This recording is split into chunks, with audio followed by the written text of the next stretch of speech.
হে WhatsApp everyone, আশা করি সবাই ভালো আছেন। নতুন লেটেস্ট একটা ভিডিও জুড়ে সাথে আছে আমি সিজন। আজকে আপনাদের দেখাবো যে আপনার ফোনটাকে আরও দ্বিগুণ পরিমাণ সৌন্দর্য কীভাবে তৈরি করতে পারবেন, বা খুব বেটার কোয়ালিটির পারফরমেন্স প্লাস গর্জিয়াস একটা ফিল নেওয়ার জন্য আপনি কিভাবে হাইপার আপডেট দেওয়ার পরে কিভাবে কাস্টমাইজ করবেন, টোটালি এই ভিডিওর মাধ্যমে আপনাদের দেখাই দিব। ওকে, তো যারা নতুন আছেন তারা চ্যানেলটা সাবস্ক্রাইব করে দিবেন যাতে নেক্সট ভিডিও আপলোড করার সাথে সাথে পেয়ে যান।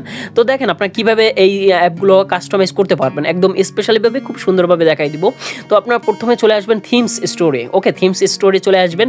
তো আমি যে থিমসগুলো আপনাকে সাজেস্ট করব সেই থিমসগুলো আপনার ডাউনলোড করে নিয়ে নেবেন। ওকে, বা কমেন্ট করবেন, আমি আপনাদের কমেন্টের রিপ্লাইতে নামগুলো দিয়ে দিব। ওকে, তো জাস্ট হচ্ছে আপনি এই যে কাস্টমাইজ করে দেখে নেবেন যে আসলে কাস্টমাইজে সবগুলো ঠিক আছে কিনা। তো অ্যাপ্লাইং এর পর ক্লিক করলে আপনার কিন্তু অলরেডি অ্যাপ্লাই হয়ে যাবে। জাস্ট আপনি দেখতে পারবেন যে আসলে আপনার কিন্তু অনেক পরিবর্তন হয়ে যাবে। জাস্ট একটু ওয়েট করবেন।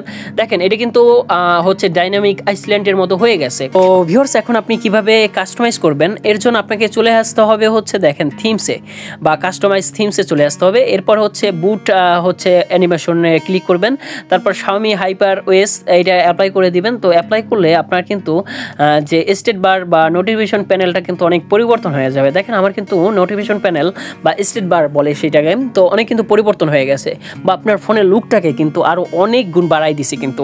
তো এরকম খুব সুন্দরভাবে আপনি কাস্টমাইজ করে ইউজ করতে পারবেন আপনার নোটিফিকেশন প্যানেল বা হচ্ছে লক স্ক্রিন খুব সহজে কিন্তু আপনি কাস্টমাইজ করে ব্যবহার করতে পারবেন।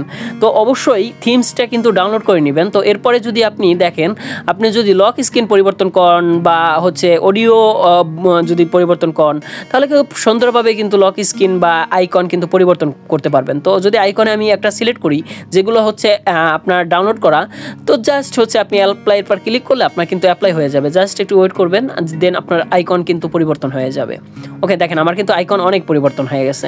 জাস্ট আপনি এইরকম কিন্তু অ্যাপ্লাই করে আপনি কিন্তু কাস্টমাইজ করে নিতে পারবেন।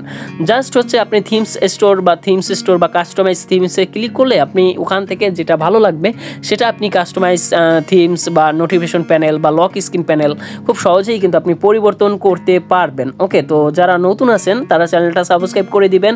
আর লক স্ক্রিন দেখেন, আমি আপনাদের লক স্ক্রিনে কীভাবে আপনার ছবি সেট করবেন সেটা আমার নেক্সট ভিডিওতে আপলোড করা থাকবে, বা আমার কিন্তু অতীত মানে ওল্ড ভিডিওতে লক স্ক্রিনের পর ডিসপ্লে অ্যালাউস অন ডিসপ্লেতে সেটিং করা আছে। তো যাই হোক, আপনার এই যে নোটিফিকেশন প্যানেল খুব সহজেই কিন্তু পরিবর্তন পারবেন। ধন্যবাদ সবাইকে, ভালো থাকবেন।